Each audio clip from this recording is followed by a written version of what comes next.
finishes off in style. A magnificent strike into the crowd. India lift the World Cup after 28 years.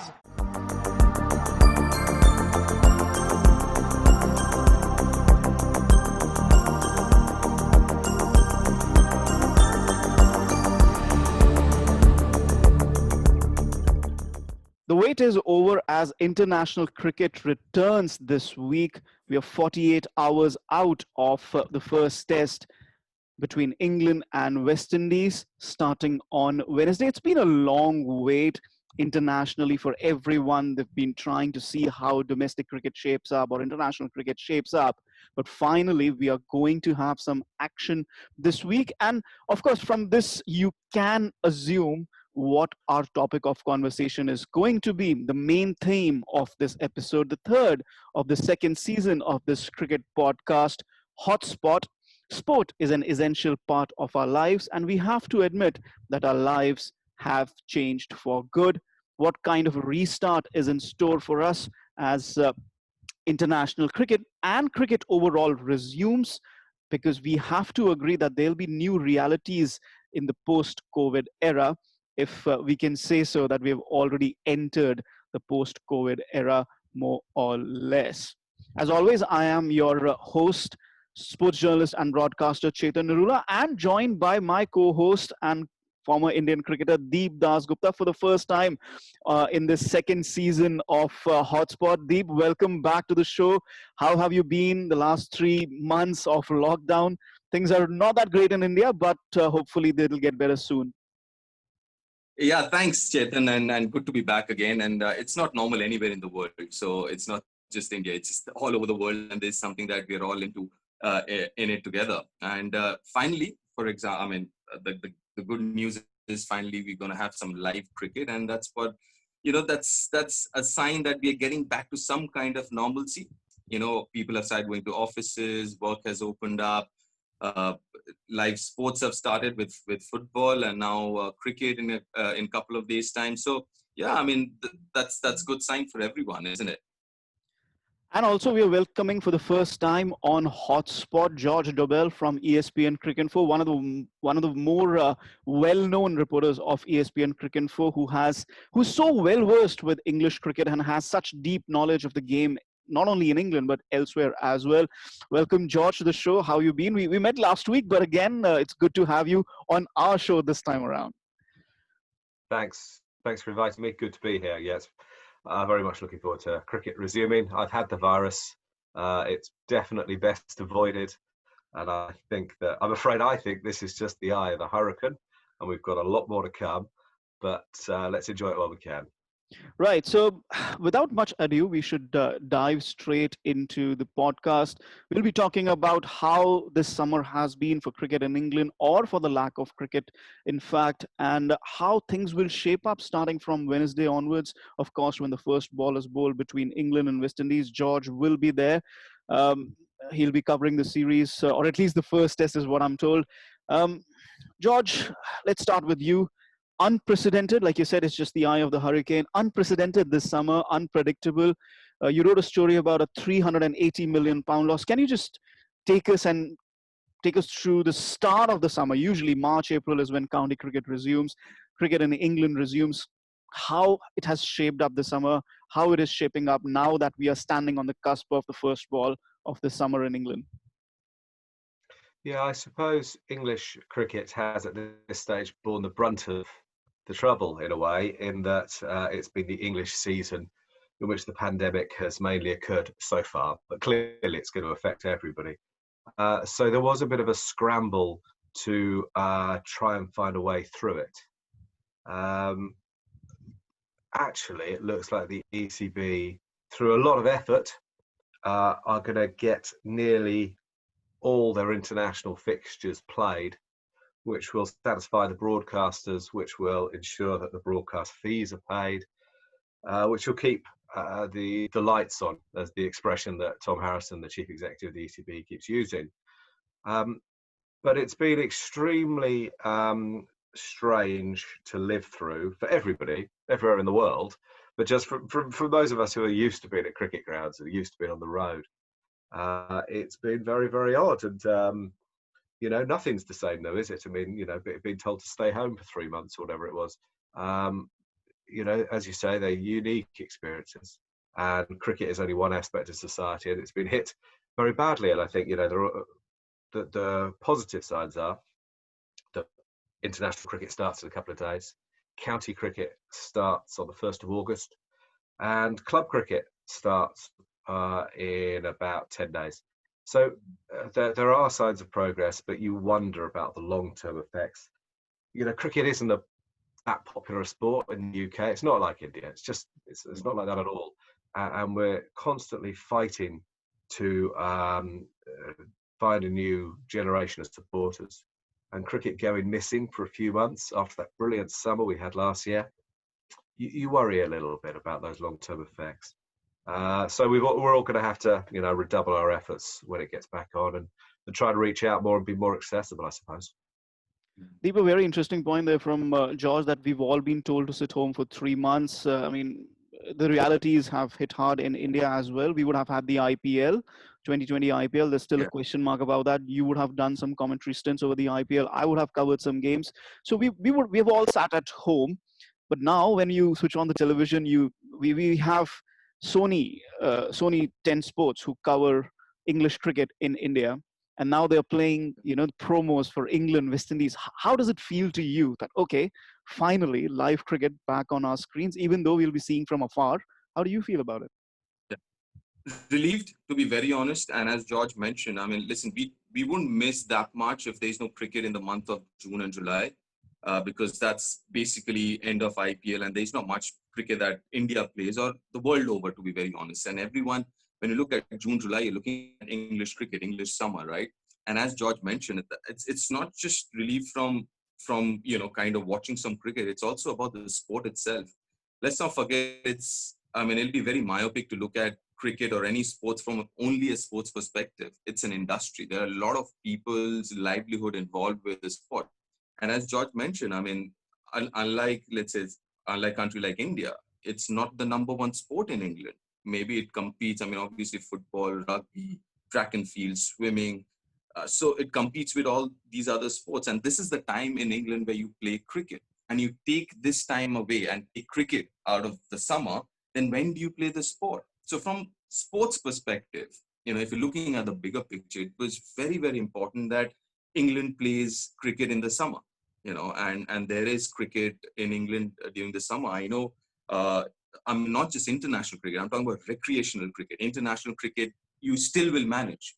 But the weekend cricket that you play, the club cricket that you play in England, that is so important to keep people interested in the sport. Because if you don't play cricket and you're playing, let's say, football, it's very easy for the kids to move from from cricket to football. So you don't want that to happen. You want people interested in the sport, and I'm glad that finally even recreational cricket has been given the green signal to go ahead by the Prime Minister Boris Johnson, and that's good news for cricket all over the world, not just England, but looking at the bigger picture, as I mentioned.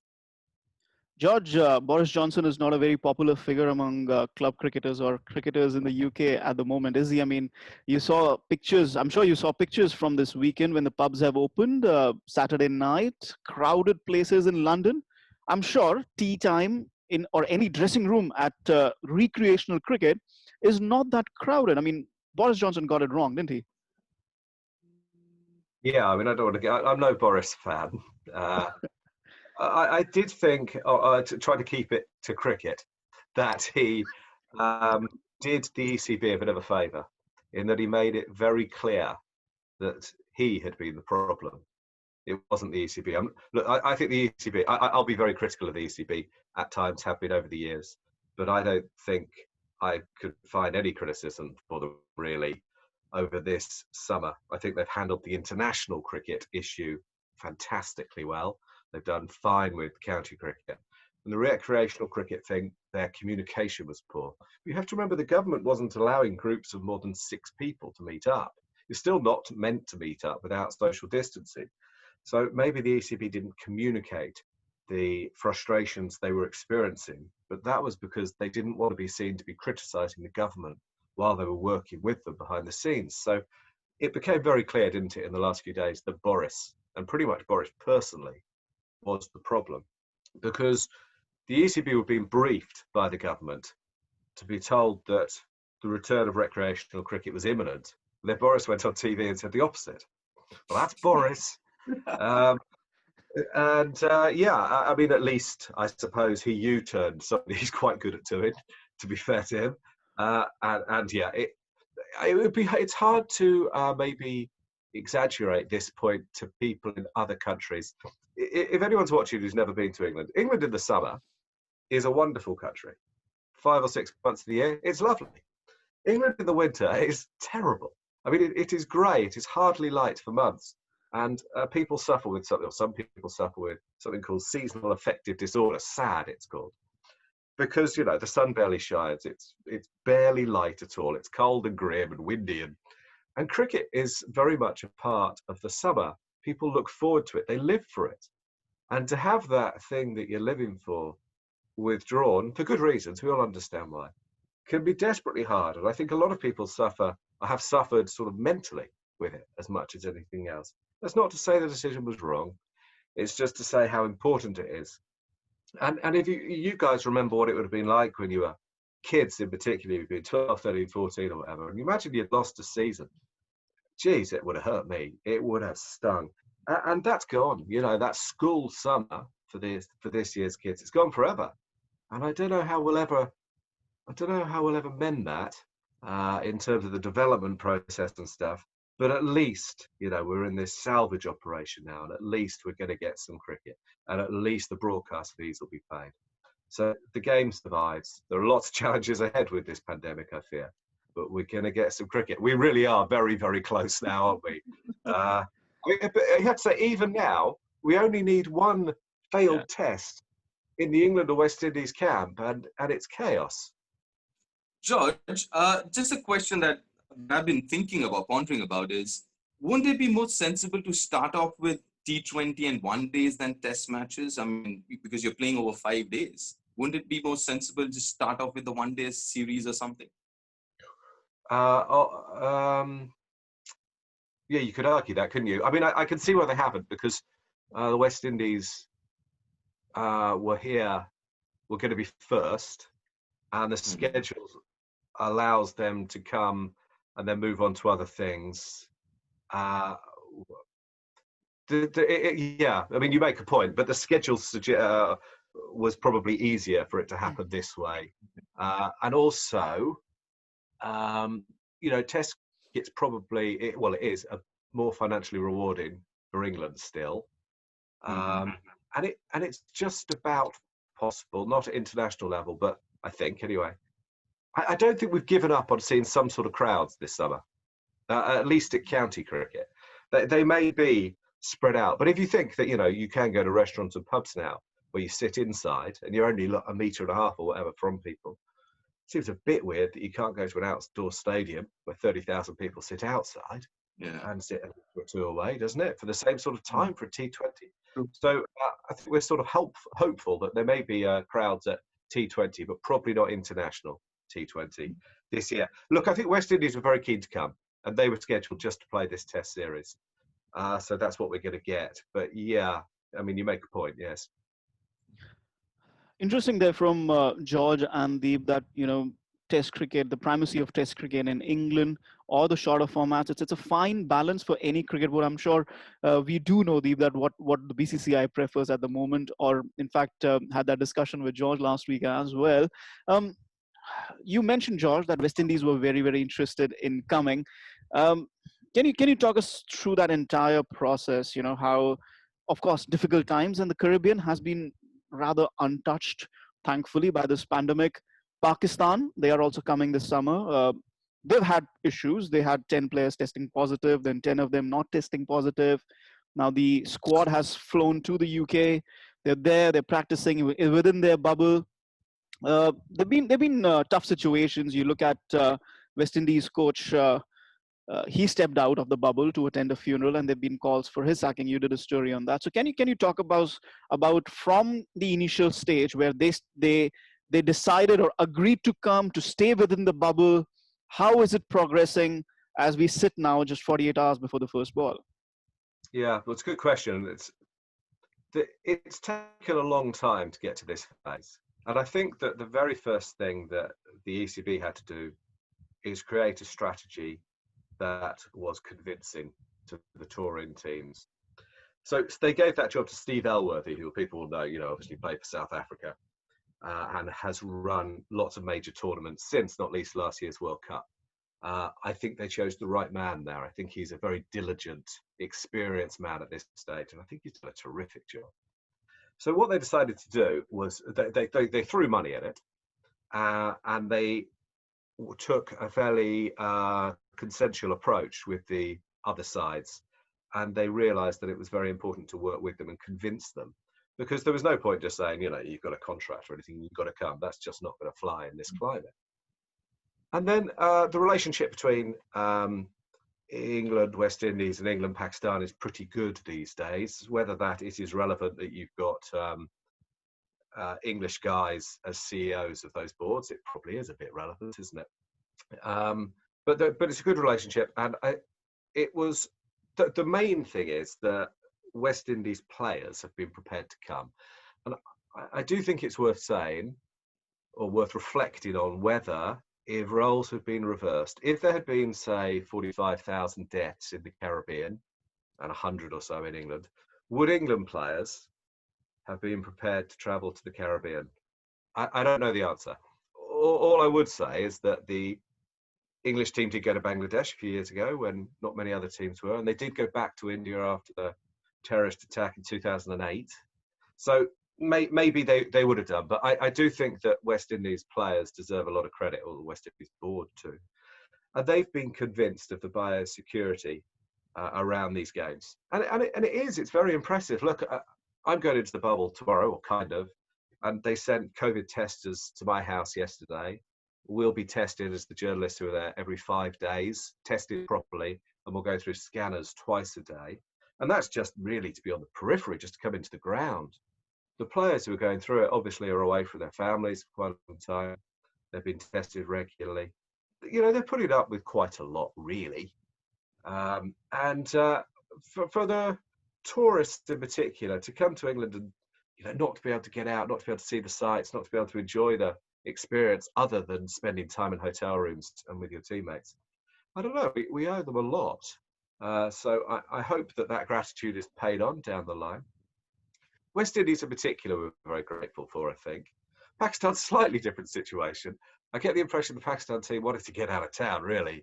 It seems like that situation in Lahore was escalating. And they were offered, the thing is, I say I'm going into this bubble tomorrow, it's the safest place. We're getting tested all the time. There's medical attention on hand. It's much safer than going shopping or filling up your car with petrol. So I feel I'm really looking forward to it in lots of ways. It's the safest place to be in England, isn't it? Yeah. Just tell me something. Have you visited any of the practice sessions, or the journalists been allowed to visit any of those practices? No, and nor will we. And nor will we be. Not even tomorrow. Not even the day before the game. And that's really different. Look, personally, I work on the basis that I go to training, and you have conversations here and there, and it becomes very apparent what the team is going to be and what's going to happen. And you might talk to the ground staff or something like that. So I feel I'm going into this blind a little bit as a journalist, but that's no big deal in the grand scheme of things. But no, we haven't been allowed in, and nor will we be. And we're not in the press boxes, for example, because at both Manchester and Southampton, they're very close to the dressing rooms. So we're on the other side of the ground. And to give you an example, in Manchester, we are in hospitality boxes of 2 in each. There are only 12 written journalists allowed in. And so there are 2 of us in each box. And that means that if one of you, if one of you becomes unwell, only the other person in that box, hopefully, will get excluded as well. But there is an issue. I did go out for dinner last night, and as part of the track and trace system, if anyone in that restaurant was ill, I wouldn't be allowed to go. So I'm quite wary of those sorts of things, because you just need one person to be either unlucky or not responsible, and it could affect a lot of other people. But that's why we've been tested all the time. Fair enough. George, the reason I'm asking this is obviously there's these changes in playing condition. One of them is using sanitizer. If by mistake you put spit on the ball, has anyone, I mean, have you spoken to anyone who's tried putting a sanitizer on a cricket ball and see how it, I mean, behaves? Has that ever happened so far? Not it's good. No, not that I know of. And I can't imagine it would help the ball swing. Can you? I I can't, mean, I but don't. I'm just thinking reverse. I mean, listen, Oh, sanitizer sorry. can be one side heavier. I'm just thinking, I mean, I don't know. I mean, I'm sure somebody must have tried by now, some It's a cricketer, really somebody. good. It's a good question. I mean, they should probably have been testing this in the net, shouldn't they? Yeah. But I think that it's been quite a long time coming. This, and actually, with the Duke's ball in particular, you know, a bit of sweat and rubbing it should be okay. I don't think it will have a huge problem with that in this country, in this series. It might be more when the kookaburra is involved and bowlers are struggling to get anything from it. But you're right, it will be different. I wonder what. Yeah, that's a really good question. I'll have to explore that. Forget Manchester because obviously it's north of England, weather would be different. But if you look at Southampton and Southampton pitches, historically, they're on the slower side and it's like down south, brighter, hotter. I mean, rivers can play a part at Southampton. That's all I'm saying. I mean, maybe not as much when you're looking at Manchester, but Southampton with the weather and I was reading somewhere, I think was it your article, you wrote about the new curator at Southampton's gentleman. This is his first season and this is his first game, to be honest. I mean, because there was no domestic cricket. So, and also the practice game, it seemed like the pitch did not have too much of carry. Yeah, that's a bit of a worry. It wasn't a great pitch, was it? I don't know if you saw any of the footage. It was sluggish, and it was a little bit too paced. And it would be such a shame with these bowling attacks if you didn't give them the surfaces that really they could they would all enjoy. I think we want to see pace and carry.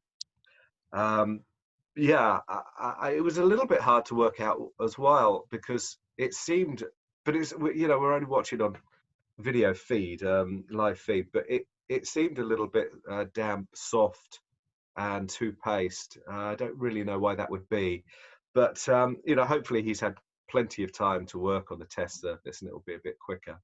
But you're right; there's going to be interesting things to explore. You could even ask as a batsman if it was swinging, say, no, I thought I saw some spit on the ball or something. Maybe that needs to be cleaned, and then the umpire has to cover it in a layer of hand sanitizer or whatever. I don't know. Well, I mean, you know, these things do sound ridiculous, but if this is the new normal, those things will happen. I mean, you think of all the experiments players have done on, you know, if you've got what sort of sweet in the side of your mouth and what it does to your saliva, and which is, I would still argue that's legitimate. And the same with throwing on the bounce. There are all these things they've worked out are helpful to do. It would kind of be remiss of them not to look into the effects of the hand sanitizer. Just to carry on that, I mean, yes, the sanitizer bit is really intriguing, and we want to see how that progresses. But what has been the player feedback? I mean, you guys have done virtual press conferences with the players. What have the players said? That, I mean, there have been some practice matches for the West Indies players, intra-squad. England also played an intra-squad practice game. What's been the feedback like? Because they can't use saliva on the ball. Has it been tough for them to adapt to it? Are they using sweat? How effective that has been? Has there been any player feedback? They've been pretty positive about it and understanding too, in that they think it's you know, sweat and rubbing on your trousers or jumper or whatever has been enough, and that they've got some swing. I mean, these are pretty experienced bowlers. Jimmy Anderson will swing the ball. Yeah, and the same with lots of them, really. Kemo Roach as well. These are experienced cricketers at this stage. And the Duke's ball is quite a lot easier to bowl with. You know, it's got a more pronounced seam. It's got that rudder, as Dukes call it. And I think that will... I like that because I think it ensures the bowler nearly always has something to work with. As I always say, I think the test format is more entertaining when the ball is slightly on top of the bat. And I hope that'll be the case this summer. But as you point out, the pitch at Southampton could be a bit slow, and the pitch at Manchester is usually actually just a good wicket. It's one of the better Test wickets. It's more an Australian style wicket, which actually might suit the West Indies because, wow, I saw Shannon Gabriel bowling in the practice game. He looked quick. I don't know if there's footage out there of him hitting Dowrich, I think, with a bouncer. It was a no ball, but he had it caught off the glove. Brilliant. I mean, classic West Indies bowling. And just on that, by the way, you said there had been criticism of Phil Simmons for leaving the bubble. There was criticism from one man, and he's an idiot, isn't he? It was ridiculous criticism. And if we get to the stage where people aren't allowed to go to family funerals, we really need to, or we're criticising people for going to family funerals with permission. I think confused Riley probably needs to take a look at himself. George touched on the fact that West Indies and Pakistan were really interested in coming for different reasons, and while England and ECB, England Cricket and ECB are really thankful for them, Pakistan will be looking to get something out of it in terms of a return tour to Pakistan maybe at some point. That's all for later, but there is a learning herein for all the other cricket boards. I mean, you look at Australia, Cricket Australia won, whether or not, I mean, they've said they don't want to host the T20 World Cup. They do want India to come and tour. India have a tour of England, which George and I have bet on that it won't happen in the UAE, or will it happen in India? We'll see about that. But there's a learning here for the other boards. There's a learning here overall for international cricket, even for the BCCI, as it looks to start preparing for the IPL. If you read today's Times of India. Yeah, I mean, listen, yes. As far as the World Cup is concerned, you're talking about 16 teams, right? You're talking about 16 teams coming from different countries. I mean, logistically, that's more of an issue. You can think of changing the venue, maybe get New Zealand involved as well, because New Zealand, you can have the Northern Ireland and the Southern Ireland. I mean, I'd say it's possible. It's not impossible, but I don't know whether that's practical or not. As far as the IPL is concerned, listen, IPL, you can live in a bubble in an IPL. You have those 8 teams, and and again, what I'm hearing is you're looking at only 2-3 venues. You're not looking more than 2-3 venues. You possibly can't. So yeah, I mean, IPL, I think, and also, I mean, let's not forget from the financial side as well. I mean, what is more important? World Cup, I don't know whether Cricket Australia makes a lot of money or not, right? They will definitely make more money from a bilateral series than an ICC World Cup. So that's something that is very, very important. I know people will be talking about, oh, it's a sport and how can you not worry about World Cup and all. But at this point in time, we are all in survival mode, right? And one of the most important part of survival is the financial side. So we cannot neglect the financial side right now, the commercial side of it, because we got to remember that India, England, Australia are the main fundraisers, if I may use that word, for world cricket, right? So you have to look after them, and these 3 countries will also have to look after the sport itself. So we've got to be really, really careful how we kind of take the sport forward in the next 6-8 months. For all our listeners and viewers, in fact, who want a bit of a lowdown on how the commercials are going to work, you can refer to the first episode of the second season of HotSpot, where we had K. Srinivas Rao from the Times of India. He gave a very, very detailed explanation how the T20 World Cup this year is not at all plausible. In fact, Cricket Australia has even written to the ICC that they are not able to host it. Maybe they are looking at 21 or 22. The ICC are yet to announce it. And the BCCI, meanwhile, are preparing for the IPL sometime in September, October. Moving quickly on towards international cricket in this English summer.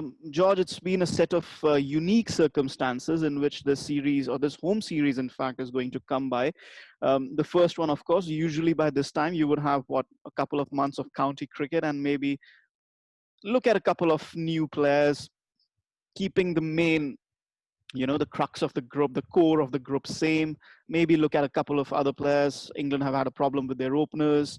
They also need to plan ahead in terms of James Anderson and Stuart Broad's future. This time around, they've picked a squad of, say, 30, 40 players. Then they reduced it to 13 players with 9 of them on standby, if I'm not wrong there. Without first-class cricket, without county cricket, how tough or easy has that been for the selectors? Well, that's they seem to have decided just to pick the players who played in the last test and were in the side before, which I find odd. I think I thought that it was time for a couple more changes, to be honest. I mean, I think Joe Denley's a lucky man.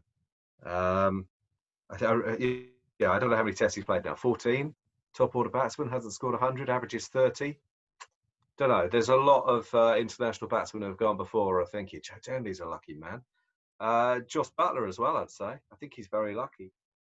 It might be that Joss benefits from the break, but I would have thought that England have a really special white ball player in Joss Butler, and I would just free him up to do that. And I'd have brought in Ben Foakes, who I think is a terrific cricketer. So how difficult, easy? I think the selectors have made some soft choices there, if I'm honest. And I was a bit disappointed with the squad. How do you see Ben Stokes as a captain of England? I mean, what's your take on that? I mean, I know it's only for the first test, but yeah.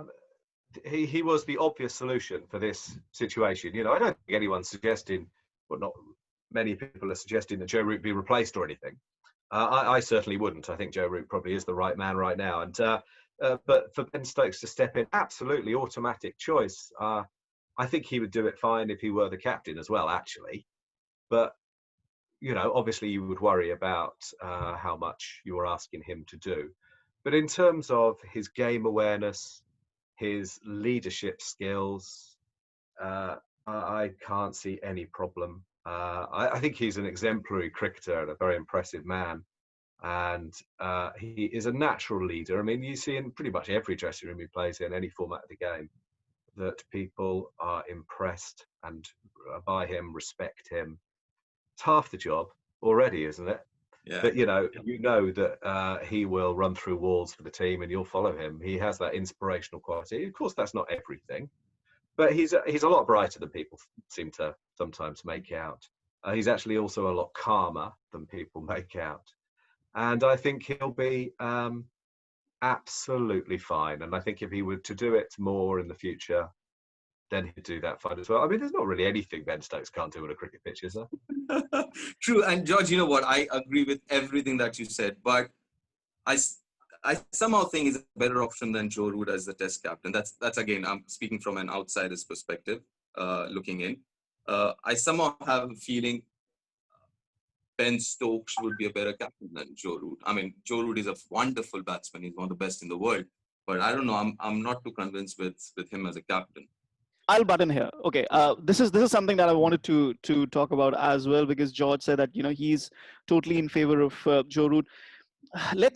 We'll come back to Deep as to why he thinks why Ben Stokes would be better. But Joe Root's, let's look at his record: 92 Test matches as a batsman, 48 his average. He's England's premier after Alistair Cook left. He's England's premier Test batsman. As captain in 39 matches, he averages 42, which is not that great when you look at what Kane Williamson or Virat Kohli do, especially when they're captain. Their averages go higher. Or for that matter, Steve Smith. He's not captain anymore, but when he was. Now you're talking about the win-loss record. In 39 test matches, 20 wins and 15 losses, 4 draws. But there are two main things here I want to point out, 2 series that are of great consequence, because for England and Australia, for that matter, Ashes matter a lot. If there is the World Cup, which English cricket concentrated on for the 2019 edition and won it, of course. But apart from that, it's the Ashes, it's the Test cricket that's really, really important. The series last year at home was drawn. Australia retained the urn. And the last away Ashes, that was a 4-0 blanking. Now we have an Ashes series coming up next year. Does English cricket feel that Joe Root is the right man? The World Test Championship is not there anymore. It probably won't happen. So again, the Ashes urn becomes the big prize for English cricket and Test cricket. Before we go to George, Deep, do you want to add why you feel Stokes would be a better captain, and then we'll get both the answers from George. Yeah, I mean, listen, as far as those numbers are concerned, I'm sure Joe Root will find a way to get those numbers right. I mean, he's a class act. I mean, that won't be the norm. That I'm certain about.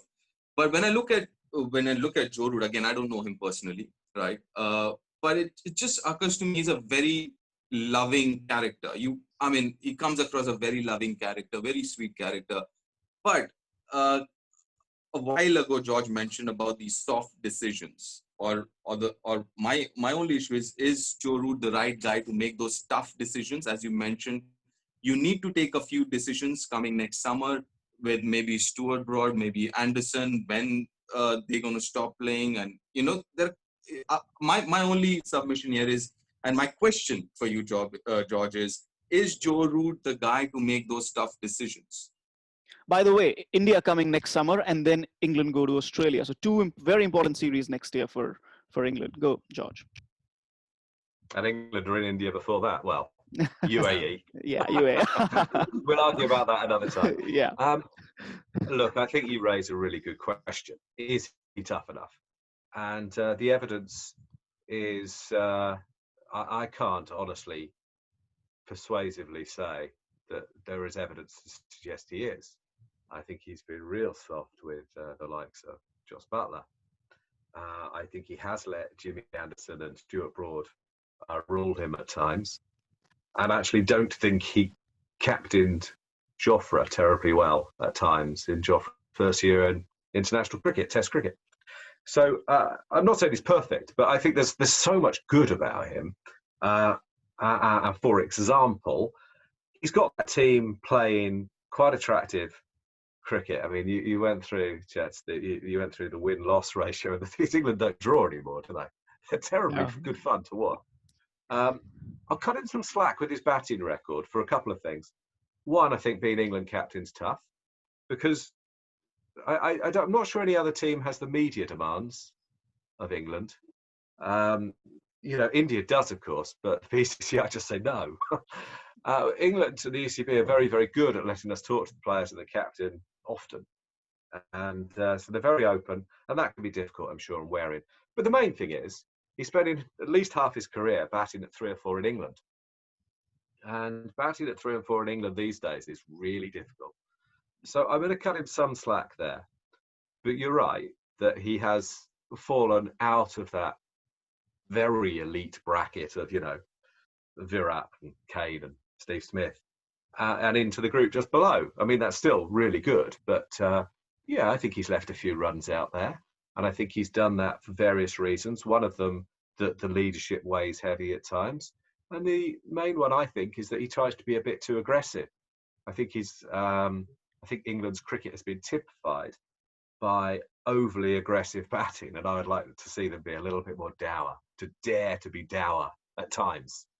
So I think that those are legitimate faults and areas where he has to learn. I would, though, say in his favour, he has just won in Sri Lanka, only go back just more than a year. That's tough, eh? He has just won in South Africa, won well. They did draw the Ashes, disappointing. Obviously the first time they hadn't retained it or won it in England for the best part of 20 years. So that was disappointing. And, his Ashes record as captain is quite bad compared to, the last 2 series are quite disappointing. He's lost 6 tests. But there's so much good there. And maybe we're not doing a good enough job of getting that across in the way that he has united that team. He's got them playing for one another. He's got them aware of their responsibilities to the wider game, to be approachable, to understand that they're always selling the game. He wants to do the job. No one else does. Well, that's a big deal, eh? Yeah. And I think that he's still learning. I guess we've given him a very, very long time to learn. I personally would have no massive issue with Stokes doing it. But, there is a lot riding on Stokes. He already is a leader. You perhaps don't need him to actually be captain. So I respect a lot of what you said there, and you raised very good points, and I can't refute them. I can't. But I think Root wants it. He likes it. There's a lot good about him, I suppose, in summary. But yeah, those are very, very fair faults. In fact, just one more thing that I want to just expanding on it. You go back to the time when Kevin Peterson was a major part of English cricket, and he became captain because he was. I don't want to compare them too much, but like Ben Stokes, he was a natural leader as well, and then he was made captain, and he brought this different aspect or different attitude towards English cricket, especially towards limited overs cricket. Is English cricket obsessed with good boys? Because then you picked Alistair Cook and Andrew Strauss over Kevin Peterson. I'm not saying Ben Stokes is the proverbial bad boy, but he's a natural leader. But there you mentioned one of the qualities of Joe Root, that he's a good guy. So is English cricket just obsessed with good guys? Good question. Really good question. The answer is probably yes. Look, Kevin and Ben aren't alike in lots of ways. Ben is extremely popular with people he plays with, and actually generally people he plays against. Kevin was definitely respected, but he wasn't very popular. And I regret that he wasn't, because very often I thought it was because he was a bit different. Sometimes it was because, you know, I like Kevin, as it happens. And I don't see any nastiness in Kevin at all. But Kevin could be, you know, a little bit vainglorious. I mean, he would, I think, accept that he, and that, I mean, he was, what do I mean? He did strut around a little bit, and maybe you need that. Look, you play that innings in Mumbai. I mean, wow. He played 3 of those that year. If you're going to be that sort of level of genius, I don't know. It probably is going to show at times. Having said that, that Ben Stokes innings at Leeds was that good. So people are different, but I would say that they're quite different in that Ben is very comfortable in the dressing room, surrounded by his teammates. You would not have said that was the case with Kevin very often. So Ben is very happy to be one of the boys in the ranks. Not sure that Kevin was ever one of the boys. So they're a bit different in that way. But the main point you raise, oh, that's a good point. I mean, if Joss Buttler was a bit of a dick, would he be in the side? Well, he wouldn't, would he? What's he averaging? He's not getting any runs. And everyone knows that Joss Buttler is a great guy. No one disputes it. I don't know him really. But everyone says he's a great guy, and everyone knows he's very talented. But boy, has he been given a lot of opportunities. So I would have thought that there is a really, really fair point there, and that England has missed out at times from, you know, picking necessarily the best rather than the one who fits in. And I definitely don't think they got the best, or they could have got more out of Kevin for a couple of years. Deep, you know, who are not nice guys, fast bowlers. And as we look ahead to England and West Indies, as we quickly move towards the end of this segment, West Indies have some really fearsome fast bowlers. Not like the 70s attack, but they did beat England the last time they met in the Caribbean. Do you think this is going to be another highlight, pace versus pace? You have Roach, Gabriel, Holder, all of them. You have Broad, Jofra Archer, Jimmy Anderson again. This is going to be pace versus pace, do you think? Yes, and when you look at the batting sides as well, I mean, not convinced enough with both the batting sides as of now. And also the conditions, you're talking about playing in England with the Duke's ball. Obviously, that's advantage to the bowler straight away, right? In those conditions, and especially with the Duke's ball. And also the batting side, I mean, looks...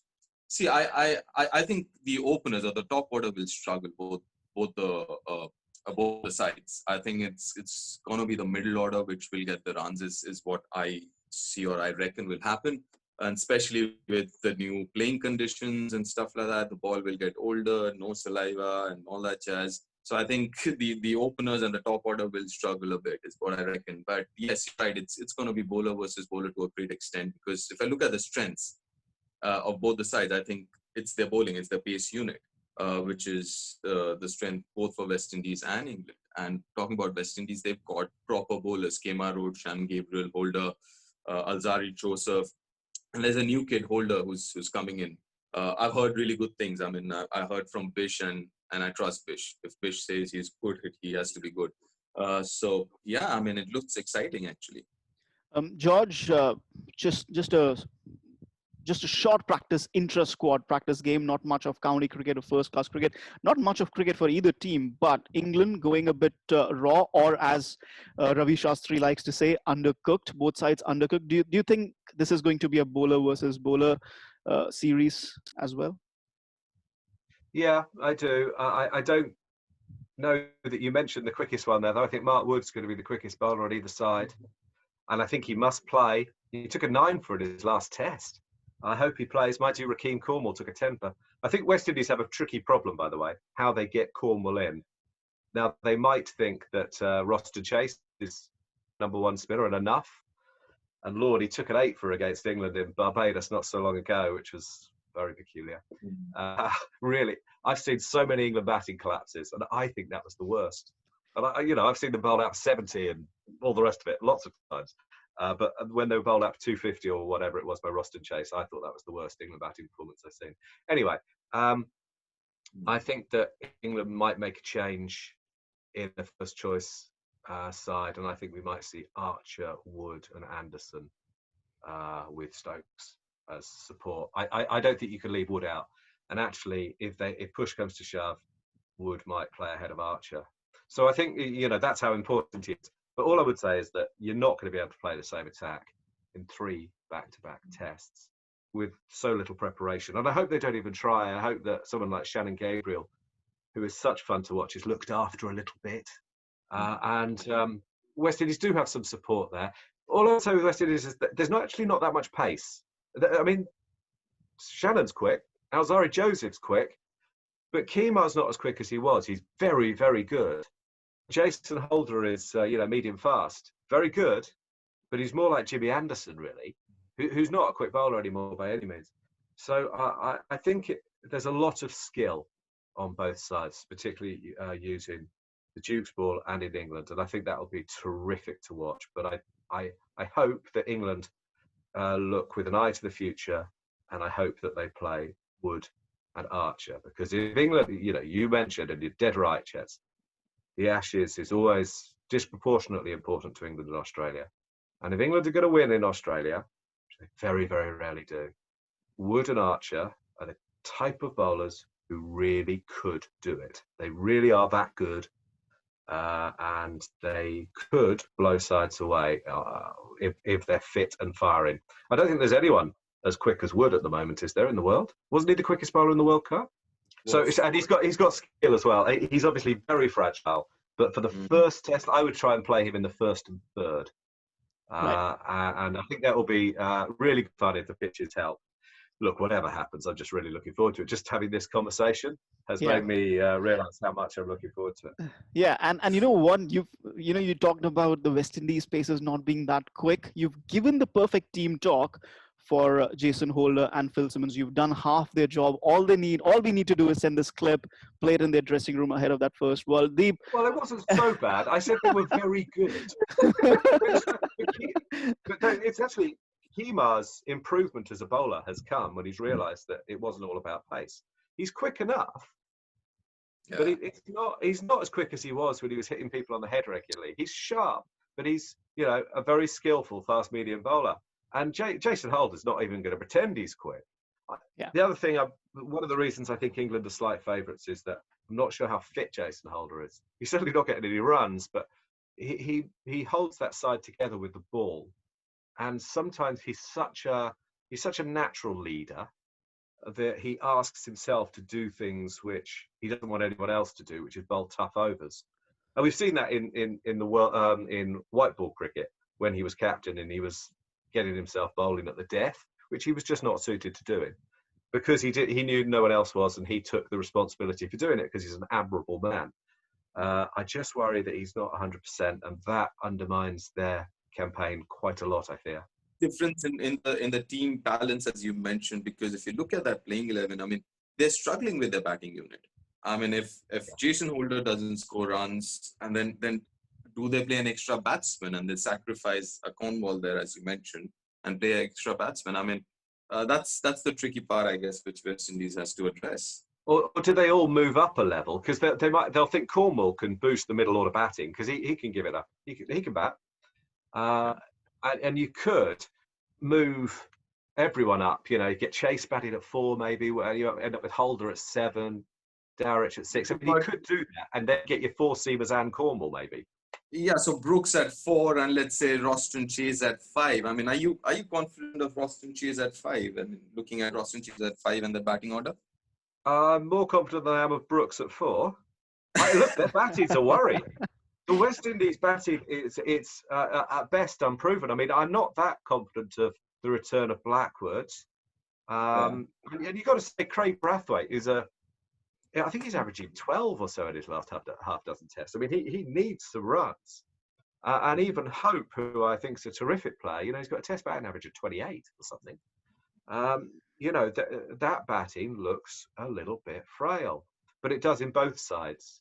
And what I said about the game being more entertaining when the bowler is on top. I think we're set for some entertaining cricket. And what about the England lineup? How do you see? You spoke about Stuart Broad, possibility of Stuart Broad being left out. How do you see the England batting lineup? Coming across. Obviously, no Joe Root, Joss Butler, short of runs. They've just dropped Johnny Bairstow because obviously he had a lack of runs, and obviously Dom Bess, you said he was very, very lucky to make it. So, how do you see the England batting shaping up? Well, they're going to put Denley at 3, which surprises me. I would have thought Crawley should stick at 3. Look, I wouldn't have picked Denley. I think they've tried him. He's 34 as well, and I would have brought in Sam Northeast. I guess they didn't want to bring Northeast for one game with Root coming back, and then leave it out. But I think he'd rather play one game than no game. Don't you? I actually don't mind the opening pair, Sibley and Burns. I think Sibley is going to be tested with the short ball. He looks a little bit immobile, but I think he might be a bit ungainly. He might not look particularly attractive, but I think he'll find a way. But we'll see. It'll be interesting. There's no way around the fact that without Root, it looks a lot weaker. But it starts at 5, doesn't it? And I think that Stokes at 5 and Pope at 6 are really strong. I think Pope's going to be a very, very fine player. Then you've got Joss at 7. Anything could happen. I guess Bess will come in at 8. I like Bess. I've got no problem with that selection. He's absolutely unproven. South Africa played him extremely poorly. And that's probably accelerated his promotion. And then you got the bowlers, and I don't know what they'll do, but I would not be at all surprised if Anderson, Wood, and Archer played. But Craig Overton was probably the best in the warm-up games. It's hard to see those guys getting in. I mean, he won't get in, will he? And then you've got people like Chris Wokes in support. I mean, very, very good support bowler in English conditions. And I think as they play in 6 tests in the next few weeks, there will be an opportunity for those support players to come in and freshen up the side. While we move forward, why don't we start with some predictions? George, how do you see this 3-test series going ahead? Bowlers versus bowlers, batsmen just playing the support role, as you mentioned. Yeah, I mean, I think England should win. West Indies haven't won a series, I think, in England since 1988. And is this side the side to do it? Could be. I mean, they're dangerous because of that bowling attack. I think, you'd have to say England are favourites in their own conditions. Deep, what do you feel? Yeah, absolutely. England would be favourites to win this series. And I don't know about West Indies. I mean, they're so unpredictable. Yes, they've got a good bowling side, but that batting looks really fragile to me. England, again, favourites, definitely, yes. Well, I would go with England as well, 2-1. I would want to see West Indies winning 1 test match. I mean, they've been so gracious coming for the English summer, restarting international cricket. They should get something out of it. What I will predict additionally is that no test match, none of the 3 test matches is going to last 5 days with or without rain. George, thanks a lot for your time, for coming on the show. And just one last word on how excited you are on entering the bubble and looking ahead to the test series. I really am, for lots of reasons, but not least because it would be nice to see my friends and colleagues, because we get on rather nicely. But I've really missed cricket, as no doubt all you guys have. I'm a little bit nervous just about doing the job of writing. I mean, I'm never that confident, but it's I don't know when a big occasion happens, you feel you need to sort of rise to the moment and write the piece. And yeah, I've got no bright ideas right now. So I'm a little bit intimidated by that, but I'm really, really looking forward to watching cricket and just being part of that conversation again. You know how it is, Chet, when we sit in the press box all day and talk rubbish for a living, watching the sport we love and get paid for it. Nothing beats that. So I'm really looking forward to it, Yeah. Thanks for coming, George. And yes, we're looking forward to talking some more rubbish on cricket. Deep, thanks for your time.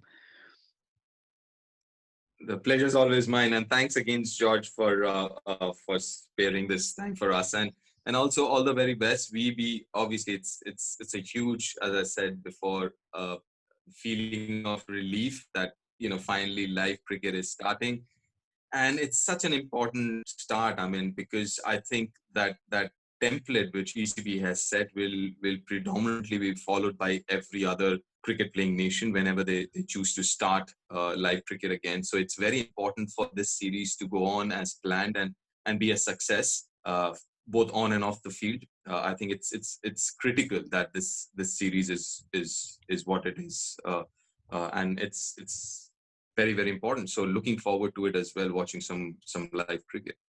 Right, we're building up to the relaunch of international cricket. Meanwhile, this is the end of this current episode. We'll be back soon with another episode which is relevant to these tough times in global cricket. In the meantime, do leave your feedback and comments on social media. Share this episode on social media.